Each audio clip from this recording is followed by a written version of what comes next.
Hello, my name is Earl McGowan. I'm a graduate student in data analytics at CSU Global. This project examines the factors associated with missed appointments in the mental health care setting. In mental health care, imagine the clinician waiting for their 1 p.m. appointment to show up. To the clinician, that appointment isn't just a gap in the schedule. Did the client relapse? Are they in crisis? Missed appointments have repercussions that extend beyond that single visit. They affect service delivery, they increase administrative burdens, and they decrease revenue. With service delivery, a no-show can interrupt the continuity of care. Mental health care requires consistent attendance for the client to progress in their treatment. Missed appointments can increase the risk of mental health or substance abuse relapse. There are also administrative burdens.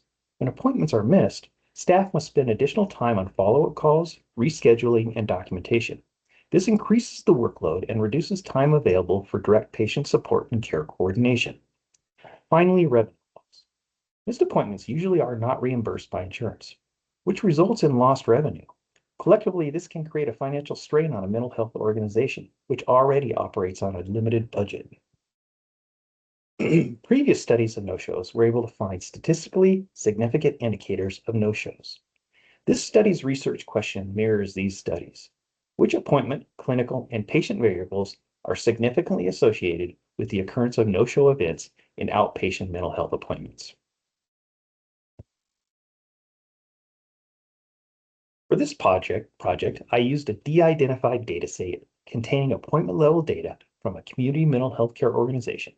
This process resulted in a final set of around 930,000 observations and 20 key variables. Multiple model approaches were used for interpretability and capture complex patterns. Gradient boosting models were used to capture nonlinear relationships, and logistic regression was applied for hypothesis testing with a walled test to assess statistical significance and odds ratios. Gradient boosting models perform better than the logistic regression on large datasets.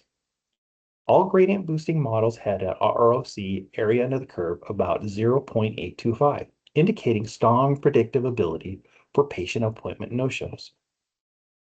Because no-shows account for only about 10% of the appointments, model evaluation included precision recall area under the curve. This is to ensure that mitigating resources aren't wasted on false positive. Their precision recall area under the curve values were around 0.33. The walled test produced statistically significant results for age, appointment duration, mode of delivery, and other variables, resulting in rejection of the null hypothesis in favor of the alternative hypothesis, and suggesting that these relationships with no-shows are likely to be due to chance. Age emerged as the strongest predictor of no-shows, with a feature importance of approximately 8.5 times higher than any other variable. This finding was corroborated by logistic regression, which showed with each year of age, the odds of no-shows went down. Given that the mean age of the population was 34.7 years, this effect is applicable to a large portion of the dataset. Appointment duration emerged as the second strongest predictor of no-shows. Specifically, 60-minute appointments show the highest association with missed visits. Mode of delivery also emerged as an influential factor in no-show behavior. In gradient boosting model, both telehealth and in-person visits appeared as important predictors. However, in logistic regression, identified phone and video appointments as having higher odds of no-show.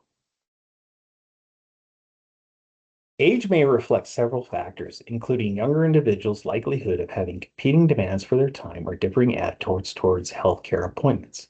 Since many patients are under 35, prioritizing outreach for this group could significantly reduce missed appointments. Increasing reminder frequency and using communication methods tailored to younger generations may improve engagement. Duration may indicate that patients are more likely to commit to the non-60-minute appointments, or that those appointments are scheduled for specific reasons that reduce the likelihood of missed visits.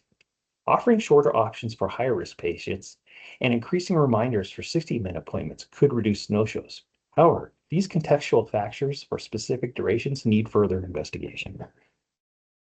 Mode of delivery may reflect technological access issues, usability challenges, or differences in engagement. Providing technical support resources, create test visits, and telehealth-specific reminders may improve attendance. In conclusion, mental health appointment no-shows are not random events. This analysis identified consistent patterns related to age, appointment duration, and mode of delivery. Although this study is limited to a single community mental health organization and was conducted under strict data privacy constraints, the findings demonstrate that meaningful, actionable insights can still be derived from mental healthcare data.